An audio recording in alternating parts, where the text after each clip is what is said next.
बिस्मिल्लाहिर्रहमानिर्रहीम। अस्सलाम वालेकुम दोस्तों, मैं हूं शाहिद नईम और इंग्लिश लैंग्वेज की एक नई क्लास के साथ हाजिर खिदमत हैं। दोस्तों, जैसा कि आप जानते हैं कि हम इंग्लिश लैंग्वेज सीख रहे हैं और उसका मकसद ये है कि जब आप ऑनलाइन पैसे कमाने के लिए काम शुरू करें यानी फ्रीलांसिंग का, तो आपको कम्युनिकेशन में प्रॉब्लम ना हो और रोज़मर्रा की ज़िंदगी में जहां आपको ज़रूरत महसूस हो आप इंग्लिश का रवानी के साथ इस्तेमाल कर सकें, ना सिर्फ बोलचाल में बल्कि ट्रांसलेशन में और लिखने में भी। और आज का हमारा मौजू भी जो है वो ट्रांसलेशन ही है। आज का हमारा मौजू है कि ज़माने के हिसाब से तर्जुमा करने का तरीका, यानी हम टेंसेस का आगाज़ कर रहे हैं। इससे पहले कि हम अपनी वीडियो का आगाज़ करें, तमाम वो दोस्त जो हमारे चैनल पे नए हैं उनसे गुजारिश है कि अगर अभी तक आपने हमारे चैनल को सब्सक्राइब नहीं किया तो हमारे चैनल को सब्सक्राइब कर लीजिए और उसके साथ नज़र आने वाले बेल के आइकन पर क्लिक करना मत भूलें।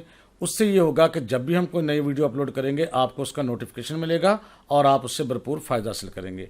तो आइए बगैर ताख़ीर के अपनी वीडियो का आगाज़ करते हैं। तो दोस्तों, जैसे मैंने आगाज़ में कहा कि आज हमारा जो मौजू है वो है ज़माने के हिसाब से तर्जुमा करने का तरीका, यानी टेंसेस। याद रखिएगा, जब भी हम कोई काम करने की बात करेंगे या कोई ट्रांसलेशन की बात करेंगे तो वो किसी एक ख़ास ज़माने में ही होता है, यानी या तो वो मौजूदा ज़माने में होता है जिसे हम कहते हैं उर्दू में फ़ेल हाल या इंग्लिश में उसको कहते हैं प्रेजेंट, या तो वो गुजरे हुए ज़माने में होता है यानी माजी और इसको इंग्लिश में कहते हैं पास्ट। इसी तरह अगर काम आने वाले ज़माने में होना हो तो हम कहते हैं ये मुस्तकबिल में होगा और इंग्लिश में उसको कहते हैं फ्यूचर। लिहाजा इंग्लिश में ज़माने जो है वो तीन नामों से जाने जाते हैं: प्रेजेंट यानी मौजूदा, पास्ट यानी कि साबका गुजरा हुआ, और फ्यूचर यानी कि आने वाला। अब हम देखते हैं कि किस तरह हम ज़मानों की पहचान कर सकते हैं। सबसे पहले तो आपको ये तीन लफ्ज़ जो हैं वो याद करने हैं ज़ुबानी स्पेलिंग्स के साथ: प्रेजेंट, पास्ट और फ्यूचर। मैं उम्मीद करता हूँ आप ये याद कर चुके होंगे। अब देखें, टेंसेस को समझने के लिए टेंसेस टोटल 12 हैं। इंग्लिश लैंग्वेज में 12 टेंसेस जो हैं वो करवाए जाते हैं। नॉर्मली बहुत से लोग कहते हैं ये बहुत खुश्क हैं या समझ नहीं आते, तो हम कोशिश करेंगे आपको बहुत ही आसान तरीके से सिखाएं और इंशाअल्लाह ताला आपको समझ भी आएगी। और अगर आप 12 टेंसेस कर लेंगे तो आपके सामने किसी भी किस्म का कोई जुमला आ जाए आप उसकी ट्रांसलेशन कर सकेंगे, वो भी दुरुस्त इंग्लिश में। तो सबसे पहले मैंने बताया कि ये 3 नाम आपने याद रखने हैं। जब आपको 3 नाम याद हो जाएं तो 12 टेंसेस के नाम याद करने के लिए हम एक फार्मूला दे रहे हैं आपको। हमने क्या किया, ये 3 जो टेंस थे यही नाम जो हैं वो 4 दफ़ा लिख दिए हैं: present, past, future, present, past, future, और हमने 4 बॉक्सेस बना दिए हैं और उसको 1 2 3 यानी 12 तक गिनती दे दी है। अब हम याद कैसे कर सकते हैं? सबसे पहले जब हम बात करेंगे टेंसेस की लिस्ट की तो पहला जो बॉक्स है उसको हम नाम देंगे प्रेजेंट इंडेफिनेट टेंस, यानी लफ्ज़ ने आया इंडेफिनेट। ये आपको याद रखना है। जब आपको इंडेफिनेट का लफ्ज़ याद हो जाएगा तो साथ ही आपने प्रेजेंट इंडेफिनेट, पास्ट इंडेफिनेट और फ्यूचर इंडेफिनेट का 3 टेंसेस के नाम याद कर लेने हैं। बिल्कुल इसी तरह जो नेक्स्ट ब्लॉक था उसमें लफ्ज़ आएगा कॉन्टीन्यूस, तो आपको 3 और जो है उसी तरीके से टेंसेस के नाम याद हो जाएंगे, यानी प्रेजेंट कॉन्टीन्यूस, पास्ट कॉन्टीन्यूस और फ्यूचर कॉन्टीन्यूस। थर्ड जो लफ्ज़ आपको याद रखना है वो है परफेक्ट, यानी प्रेजेंट परफेक्ट, पास्ट परफेक्ट और फ्यूचर परफेक्ट। अगर आप देखें तो ये प्रेजेंट, पास्ट और फ्यूचर वही हैं जो हमने पिछली स्क्रीन में देखे थे, सिर्फ 3 लफ्ज़ नए आए हैं: इंडेफिनेट, कॉन्टीन्यूस और परफेक्ट। अगर आपको सिर्फ 3 लफ्ज़ याद हों यानी इंडेफिनेट, तो आप पहले 3 टेंसेस के नाम बता सकते हैं, यानी प्रेजेंट इंडेफिनेट, पास्ट इंडेफिनेट और फ्यूचर इंडेफिनेट। फिर अगर आपको कॉन्टीन्यूस का लफ्ज़ आता हो तो फिर 3 टेंसेस के नाम आपको आ जाएंगे, यानी प्रेजेंट कॉन्टीन्यूस, पास्ट कॉन्टीन्यूस और फ्यूचर कॉन्टीन्यूस। इसी तरह परफेक्ट जो है ये लफ्ज़ अगर आपको याद हो जाए तो फिर 3 टेंसेस के नाम आपको ज़ुबानी याद हो जाएंगे, यानी प्रेजेंट परफेक्ट, पास्ट परफेक्ट और फ्यूचर परफेक्ट। आखिरी जो 3 टेंसेस हैं वो दोनों इन लफ्ज़ों का मजमूआ है, यानी परफेक्ट का और कॉन्टीन्यूस का। तो हम कहेंगे present perfect continuous, past perfect continuous और फ्यूचर परफेक्ट कॉन्टीन्यूस।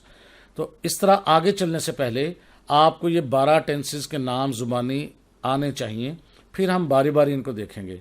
इनको अपने जहन नशीन करें, इनके स्पेलिंग भी याद करें और मैं आपको ये रिकमेंड करूँगा कि 3 से 4 दफ़ा इसको लिख कर देखें और चेक करें और फिर आगे बढ़ें। इसी तरह हम बात करते हैं सबसे पहले टेंस की। इसी तरतीब से हम टेंसेस जो हैं वो सीखेंगे। सबसे पहला टेंस है प्रेजेंट इंडेफिनेट टेंस। यानी फ़ेल हाल। अब पहचान क्या है? जब भी उर्दू में कोई जुमला लिखा होगा तो उसके आखिर में यानी ख़त्म वो होगा ता है, ती है, ते हैं, ता हूँ वगैरह से। जैसे कि वो देखता है, वो पढ़ता है, हम खेलते हैं, यानी जिनके आखिर में ता है, ती है, ते हैं, ये जुमले में आ जाए तो आप कहेंगे कि ये हमारा प्रेजेंट इंडेफिनिट का टेंस है। अब इसकी ट्रांसलेशन कैसे करनी है? ट्रांसलेशन में तर्जमा करने का तरीका ये है कि सबसे पहले आपने इसमें से सब्जेक्ट तलाश करना है, उसके बाद वर्ब की पहली फॉर्म आएगी और उसके बाद ऑब्जेक्ट और फिर जुमले में जो प्रेडिकेट है वो आएगा। इसकी मज़ीद थोड़ी सी तफसील देखते हैं। जैसे कि मैंने कहा कि इसकी ट्रांसलेशन में कुछ चीज़ों का ख्याल रखना पड़ेगा। वहाँ पर क्या है, ये बहुत अहम चीज़ है, इसको देख लीजिए। तर्जमा करने के तरीके में जब हमने तरीकाकार आपको बताया है तो उसमें एक अहम बात है जो आपको ज़हन नशीन रखनी, बहुत ही अहम बात। अहम बात यह है कि अगर आपका सब्जेक्ट यानी काम करने वाला यानी फ़ाइल वाहिद हो तो वर्ब की पहली फॉर्म के साथ एस या ई एस का इजाफा किया जाता है। अब ये तो बहुत से लोग जानते हैं कि वर्ब की पहली फॉर्म के साथ एस या ई एस का इजाफा किया जाता है, लेकिन अहम बात इसमें यह भी है कि किसके साथ एस का इजाफा होगा वर्ब के साथ और किसके साथ ई एस का इजाफा होगा।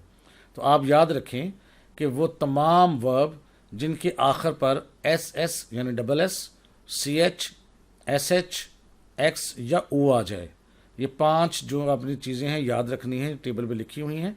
तो आप वर्ब की पहली फॉर्म के साथ ई एस लगाएंगे, वरना दूसरी सूरत में सिर्फ एस का इजाफा किया जाएगा। लिहाजा एक मिसालें देखते हैं थोड़ी सी। जैसे कि असलम स्कूल जाता है। अब असलम, उसके बाद हम लगाएंगे वर्ब जिसकी इंग्लिश है गो। अब गो जो है वो ओ पे ख़त्म हो रहा है और ओ जो है ऊपर वाले टेबल पे मौजूद है, तो लिहाजा गो की बजाय हम गोज़ यानी ई एस का इजाफा करेंगे और टू स्कूल लगा देंगे। तो इसकी इंग्लिश हुई Aslam goes to school. Ahmed cricket खेलता है, अहमद प्लेज क्रिकेट। अब देखिए इसके आखिर पे वाई या ए वाई है, तो लिहाजा उन 5 में से चूँकि नहीं है, लिहाजा हमने ई एस की बजाय सिर्फ एस का इजाफा किया। हम किताबें ख़रीदते हैं, वी बाय बुक्स। अब यहाँ बाय के साथ ना एस लगा ना ई एस लगा। उसकी वजह यह है कि वी से मुराद है हम, यानी काम करने वाले यानी कि सब्जेक्ट जिसे हम कहते हैं वो एक से ज़ायद हैं। जब एक से ज़ायद होगा यानी जमा की फॉर्म होगी तो फिर वर्ब की पहली फॉर्म ही आएगी। इसी तरह वो सुबह सवेरे उठती है, अब यहाँ सिंगल है। She gets up early in the morning. अब यहाँ गेट्स में एस लगा है, ई एस इसलिए नहीं लगा कि जो ऊपर 5 हमने आपको करेक्टर्स दिए हैं उनमें से ये उस पर ख़त्म नहीं होता, लिहाजा इसमें सिर्फ एस लगेगा। थोड़ा सा इस मसले को गौर से देखें, इसको समझने की कोशिश करें, बहुत अहम चीज़ है। अगर आप इसको दोबारा से देख लें इस वीडियो को तो आपके लिए बहुत ज़्यादा हेल्पफुल होगा। अगर आपको उसकी समझ आ गई है तो फिर आप आगे चल सकते हैं। इसी तरह जो अहम बात दूसरी है वो ये है कि अगर सब्जेक्ट आई, वी, यू या दे इनमें से कोई हो तो फिर वर्ब की पहली फॉर्म के साथ ई एस या एस का इजाफा नहीं करते, बल्कि सिर्फ वर्ब की पहली फॉर्म ही लगती है। आई जो है वो भी सिंगल है और यू जो है वो भी सिंगल है, लेकिन इनके साथ एस या ई एस का इजाफा नहीं किया जाता। एग्जाम्पल से देखते हैं। मैं सिगरेट से नफरत करता हूँ, आई हेट स्मोकिंग। अब यहाँ अगर किसी ने लिखा आई हेट्स तो वो गलत हो जाएगा। हम हर रोज़ वर्जिश करते हैं, वी टेक एक्सरसाइज डेली। वो कुआं खोदते हैं, दे डिग वेल। वेल कहते हैं कुएं को। तुम उस्ताद का अदब करते हो, यू रिस्पेक्ट योर टीचर। बिल्कुल इसी तरह थोड़ा सा मज़ीद इसको आगे बढ़ाते हैं। अगर जुमले मनफी आ जाए, मनफी से मुराद जिसमें किसी चीज़ को करने से मना किया गया हो। अगर फ़ाइल वाहिद हो तो सब्जेक्ट के फ़ौरन बाद या तो डज नॉट आएगा या डू नॉट आएगा। अब डू नॉट और डज नॉट कहाँ आएगा? जहाँ जहाँ वर्ब की पहली फॉर्म के साथ एस या ई एस का इजाफा होना था वहाँ डू नॉट या डज नॉट तो आएगा, लेकिन जहाँ ई एस का इजाफा था वहाँ डज नॉट आएगा, जहाँ सिर्फ एस का इजाफा था वहाँ डू नॉट आएगा। और वर्ब की पहली फॉर्म के साथ एस या ई एस का जो इजाफा था वो ख़त्म कर दिया जाएगा, यानी सिर्फ वर्ब की पहली फॉर्म आएगी। तो उसकी ट्रांसलेशन कैसे होगी? सबसे पहले सब्जेक्ट, फिर देखना है आपको कि ये डू नॉट आएगा या डज नॉट आएगा। उसके बाद वर्ब की पहली फॉर्म, अब यहाँ एस या ई एस का इजाफा बिल्कुल नहीं होगा। उसके बाद ऑब्जेक्ट और प्रीडिकेट। मिसालें देखते हैं थोड़ी सी। वही जुमला है ताकि आपको समझ आ जाए। मैं सिगरेट से नफरत नहीं करता हूँ। I do not hate smoking. अब चूंकि वहाँ पर जो पिछली हमने स्क्रीन में देखा था वहाँ पर SEIS का इजाफा नहीं था, इसलिए डू नॉट आएगा।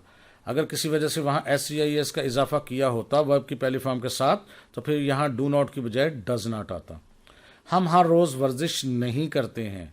We do not take exercise daily. वो कुआं नहीं खोदता है। He does not dig the well. Well कहते हैं, मैं पहले भी बता चुका हूँ, कुएं को। असलम उस्ताद का अदब नहीं करता है। Aslam does not respect teacher. अब यहाँ देखें डज नॉट कहाँ आना है और डू नॉट कहाँ है, बिल्कुल वाज़ेह है एग्जाम्पल के ज़रिए, और हर सूरत में वर्ब की पहली फॉर्म ही आएगी। बिल्कुल इसी तरह अगर आपको मनफी जुमले की बजाय सवालिया जुमला बनाना पड़े तो कुछ भी आपने तब्दील नहीं करना, सिर्फ डू या डज को सब्जेक्ट से पहले ले आना है, बिल्कुल फ़िक्रे के शुरू में ले आना है। यहाँ पर देखें डू या डज, अगर आप फ़िक्रे के शुरू में ले आएंगे तो आपका जुमला जो है वो बिल्कुल दुरुस्त रहेगा और सवालिया जुमला कहलाएगा, और आखिर पर आप क्वेश्चन मार्क भी लगा देंगे। अब इसकी ट्रांसलेशन करने का तरीका क्या है, तर्जुमा करने का तरीका ये है कि सबसे पहले डू या डज आएगा, उसके बाद सब्जेक्ट आएगा, उसके बाद नॉट आएगा। अगर नॉट का इस्तेमाल हुआ ना हुआ तो वो सब्जेक्ट के फ़ौरन बाद आएगा, अदरवाइज़ नहीं आएगा। उसके बाद वर्ब की पहली फॉर्म, फिर ऑब्जेक्ट और फिर प्रेडिकेट और आखिर पर क्वेश्चन मार्क, ताकि सवालिया जुमले शो हो सकें। अब इसकी ट्रांसलेशन देखते हैं। क्या मैं सिगरेट से नफ़रत करता हूँ। डू आई हेट स्मोकिंग, सिर्फ हमने डू शुरू में ले गए। क्या हम हर रोज़ वर्जिश करते हैं। Do we take exercise daily. क्या वो कुआं नहीं खोदता है। Does he not dig the well. अब यहाँ डज आएगा क्योंकि सिंगल था ही, और डज आएगा, और नॉट भी ही के बाद आ रहा है, ये देखिएगा ज़रा। क्या असलम उस्ताद का अदब नहीं करता है। Does Aslam not. अब देखें असलम के बाद नॉट आ रहा है, अगर असलम से पहले नॉट लगाएंगे तो वो गलत हो जाएगा। Does Aslam not respect teacher. तो इस तरह आप सादे जुमले भी बना सकते हैं, सवालिया भी बना सकते हैं और मनफी भी बना सकते हैं। मैं उम्मीद करता हूँ आपको पहला टेंस जो है वो अच्छी तरीके से समझ आ गया होगा। जो लोग वाकई संजीदा हैं इंग्लिश सीखने में तो वो टेंसेस पर ज़रूर तवज्जो दें, ताकि जब आप इंग्लिश लिखें तो दुरुस्त इंग्लिश लिखें। अब उसके लिए टेंसेस का आपको सहारा लेना पड़ेगा। उसके लिए बेहतरीन तरीका यह है कि आप शुरू से उसका तरीकाकार समझने की कोशिश करें, और जो एग्जाम्पल्स आपको बताई गई हैं वो आप कॉपी पर ज़रूर लिखें। साथ साथ आप एक ही जगह पर सादे जुमले, फिर उसकी ट्रांसलेशन करें, उसके साथ फिर मनफी जुमले, उसकी ट्रांसलेशन करें, और फिर आखिर पर सवालिया जुमले लिखें और ट्रांसलेशन करें। आपको बिल्कुल समझ आ जाएगी कि किस तरह से आपने इस चीज़ को लेके आगे चलना है। नेक्स्ट हम देखेंगे इंशाअल्लाह ताला पास्ट एंड डेफिनेट टेंस। मैं उम्मीद करता हूँ आपको ये वीडियो अच्छी लगी होगी। अगर आपको ये वीडियो अच्छी लगी है तो इसको लाइक कीजिए और शेयर कीजिए, ताकि दूसरे लोग भी इससे फ़ायदा हासिल करें। जो हमने तरीकाकार इख्तियार किया टेंसेस को सिखाने का, अगर आपको ये बेहतर लगा है तो हमें ज़रूर बताएं, और ये भी बताएं अगर आपके सामने कोई तजवीज़ है आपके जहन में तो हमें ज़रूर बताएं, ताकि हम इसको बेहतर कर सकें। इंशाअल्लाह ताला मिलते हैं नेक्स्ट वीडियो में कुछ नई चीज़ों के साथ। तब तक के लिए अल्लाह हाफिज़।